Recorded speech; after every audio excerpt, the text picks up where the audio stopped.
Sarah Thompson stood outside the gleaming glass facade of First Metropolitan Bank's downtown branch, a bank she had quietly acquired just 3 months ago. The morning sun reflected off the windows, momentarily blinding her as she adjusted her simple canvas tote bag.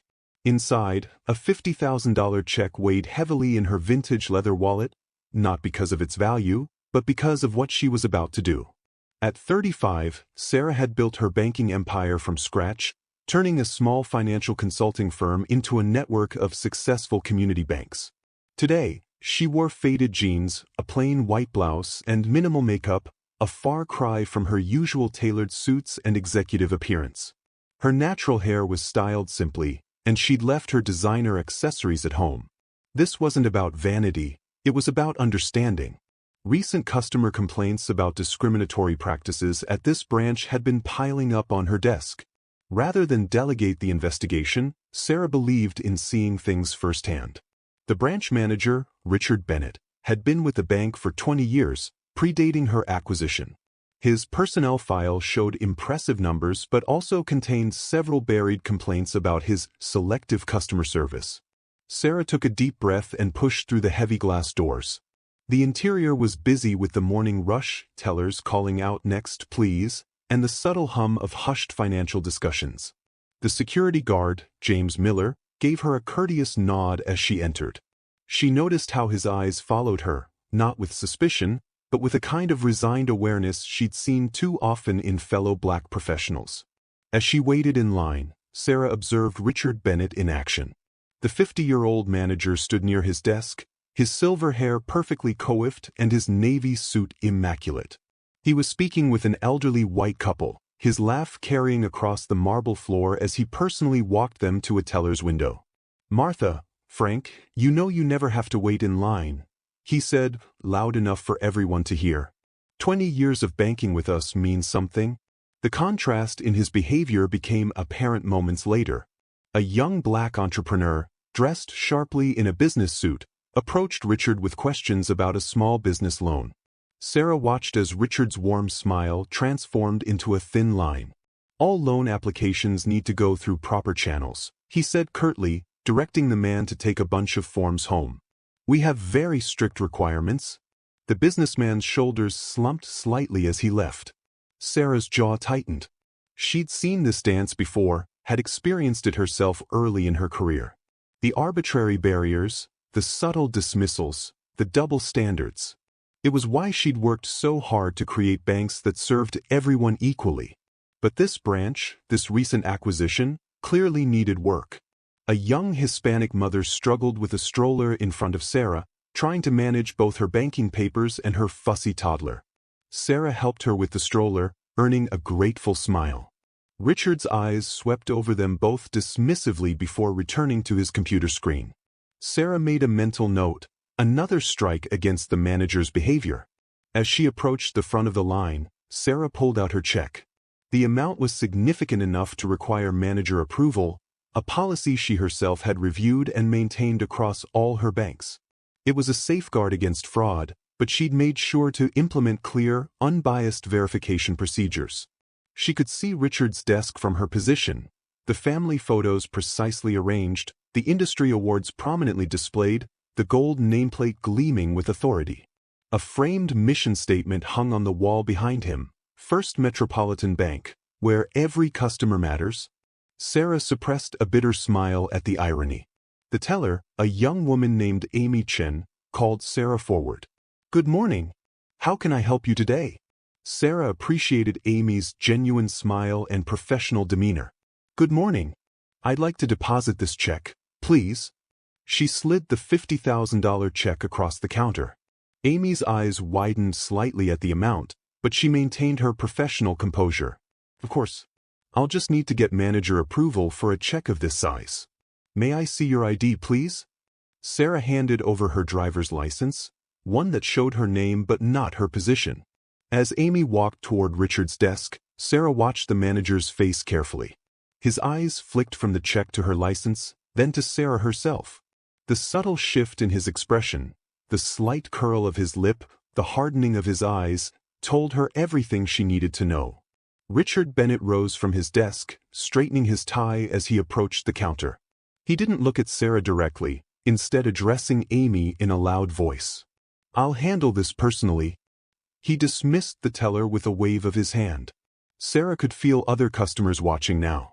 This was what she'd come for, not to create a scene, but to understand exactly how things worked in this branch when the owner wasn't around. As Richard picked up her check with 2 fingers, as if it might contaminate him, Sarah settled in for what she knew would be an illuminating interaction. The morning light continued to stream through the windows, illuminating particles of dust in the air. They danced like tiny witnesses to what was about to unfold, as Sarah Thompson, bank owner disguised as an ordinary customer, prepared to experience firsthand the discrimination she was determined to eliminate from her institutions. Richard Bennett held Sarah's check up to the light, making a show of examining it from multiple angles. His performance was clearly meant to cast doubt, to create a spectacle that would make her uncomfortable. Sarah remained perfectly still, her face a mask of practiced patience. "This is quite a substantial amount," Richard declared loudly, his voice carrying across the bank floor. "And you say you want to deposit this today?" The emphasis on "you" wasn't subtle. "Yes," Sarah replied calmly. "Is there a problem with the check?" Richard's lips twisted into what might have been meant as a smile but came across as a smirk. "Well," he glanced at her ID with exaggerated scrutiny, "Thompson, you must understand that we have to be extremely careful with checks of this size. Fraud is unfortunately common these days." Sarah noticed how several customers had slowed their own transactions to watch. Amy Chen, the teller, hovered uncertainly at her station, clearly uncomfortable with the situation unfolding. The security guard, James Miller, had shifted his position slightly, moving closer but maintaining a professional distance. "I understand completely," Sarah said, her voice steady. "Perhaps you could explain exactly what concerns you about the check?" Richard's eyes narrowed at her composed response. He clearly hadn't expected such poise. "The amount is unusual for a personal check." He paused meaningfully. "And frankly, there are certain inconsistencies that raise red flags." "What inconsistencies?" Sarah pressed, knowing full well the check was perfect. Richard's jaw clenched. He wasn't used to being questioned, especially not by those he deemed beneath him. "For instance, this check is from Riverside Investment Partners. Are you claiming to do business with them?" "I am," Sarah confirmed, watching as he grew more flustered by her continued calm. "One of the largest investment firms in the city?" His voice dripped with skepticism. "And they just happened to write you a personal check for $50,000? A middle-aged white woman in line whispered loudly to her companion, "I knew something wasn't right about her." Sarah didn't react, but she made a mental note of the casual prejudice that Richard's behavior was encouraging among other customers. "The check is legitimate," Sarah stated firmly. "You can verify it with the issuing bank." Richard's face reddened slightly. "Ms. Thompson, perhaps you don't understand how banking works. We can't just accept large checks from people without proper verification. Do you even have an account with us?" "I do not," Sarah admitted. "But I was under the impression that First Metropolitan Bank prided itself on serving the entire community, not just existing customers." This seemed to push Richard over the edge. He slapped the check down on the counter. "Listen here," he said, his voice dropping to a harsh whisper, "I don't know what kind of scam you're trying to pull, but I suggest you take this check and leave before I call security." Sarah didn't move. "Are you refusing to process this check because you believe it's fraudulent, or is there another reason? Are you accusing me of something?" Richard's voice rose again, anger breaking through his professional veneer. "James," he called to the security guard. "We may have a situation here." James Miller approached slowly, his discomfort evident in every step. He'd seen Richard pull this routine before, but something about this situation felt different.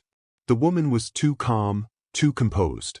"Mr. Bennett," Sarah said, her voice clear and carrying, "I'll ask one more time. What specific policy are you citing to refuse this check?" Richard's face had turned an alarming shade of red. "I don't have to explain bank policy to potential fraudsters. James, please escort this person out of the bank." James hesitated, his eyes moving between Richard and Sarah. In that moment of tension, Sarah reached into her bag, causing Richard to step back dramatically. "Don't try anything," he warned, his voice shaking with what he probably hoped sounded like authority rather than fear. Sarah slowly withdrew a small leather folder, opening it to reveal a set of documents. "Actually, Mr. Bennett, I think it's time we discussed bank policy in detail, particularly our policies regarding discrimination and equal service." The color drained from Richard's face as he stared at the documents, official papers showing Sarah Thompson as the owner of First Metropolitan Bank. His mouth opened and closed several times, but no words came out. James Miller, who had been reaching for his radio, dropped his hand. A small smile played at the corners of his mouth as understanding dawned. I don't understand," Richard stammered, all his previous bravado evaporating. "There must be some mistake." "The only mistake," Sarah said, her voice now carrying an edge of authority that commanded attention from everyone in the bank, "was your assumption that you could judge a customer's legitimacy based on their appearance. That, and your mistaken belief that such behavior would go unnoticed and unchallenged."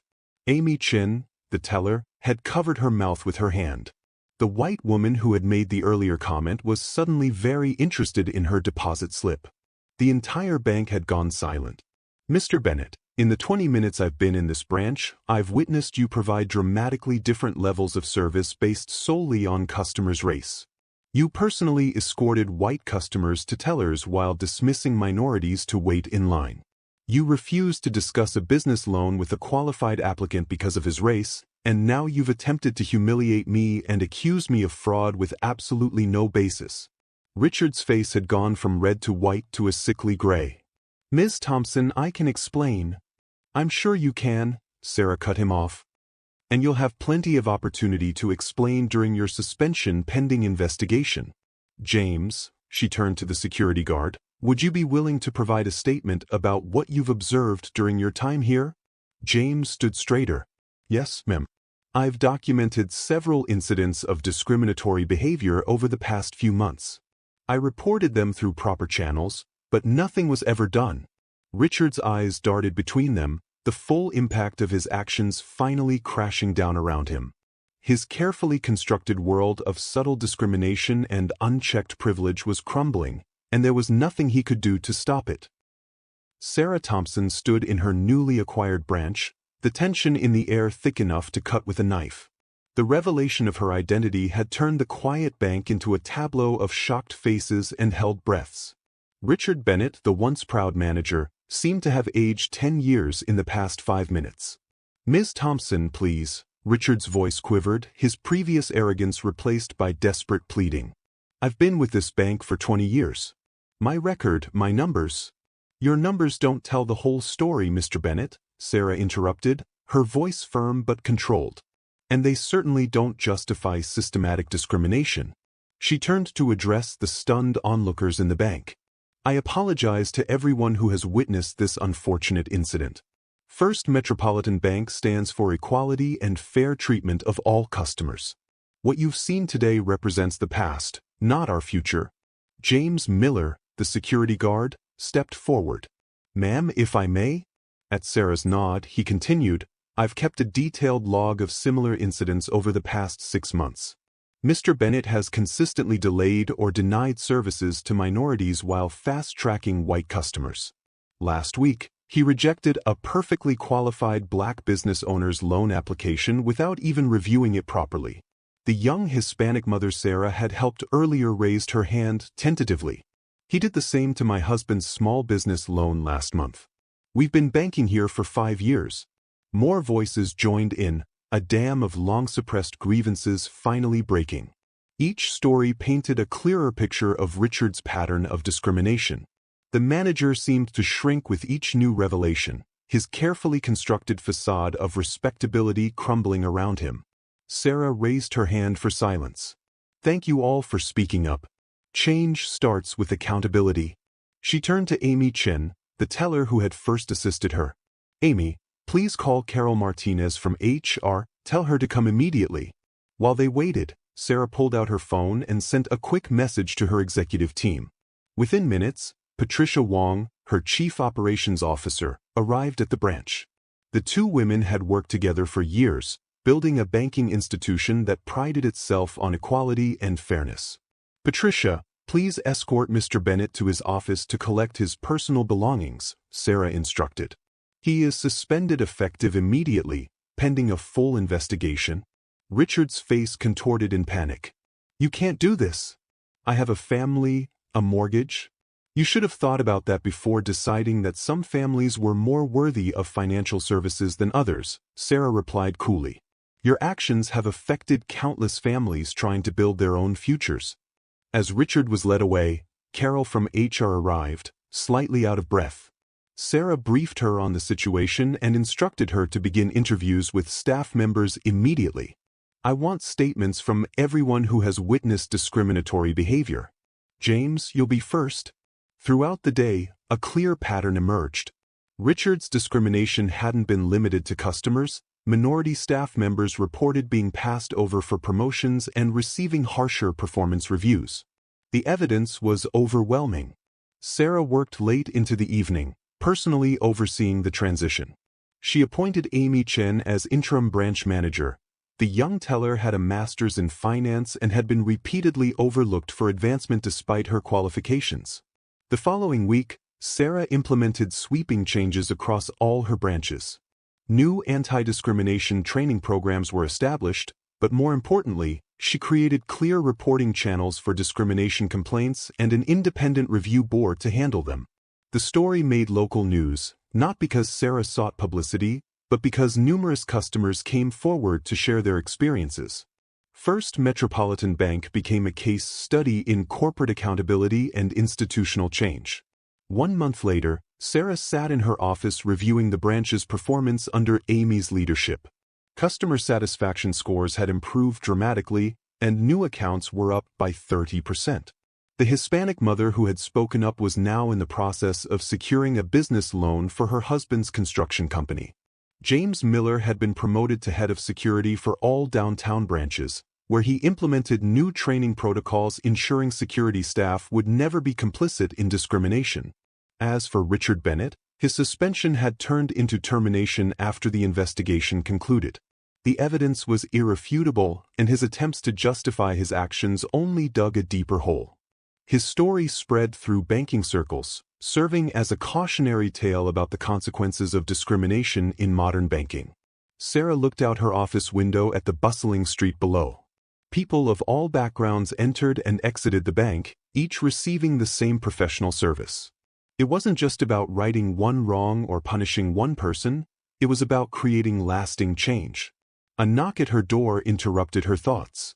It was Amy Chen with the monthly report. "The small business loan department has seen a 50% increase in approved applications," she reported proudly. "Turns out there was a lot of untapped potential in our community." Sarah smiled, remembering her own struggles early in her career. "There always is, Amy. There always is. We just have to make sure everyone gets a fair chance to prove it." As the sun set over the city, First Metropolitan Bank stood as a testament to what could happen when discrimination was confronted head-on, when people in power chose to act rather than ignore, and when justice was served not through violence or vengeance, but through systematic, meaningful change. The $50,000 check that had started it all was framed in Sarah's office, a reminder that sometimes the biggest changes start with one person willing to stand their ground, even when pretending to be powerless.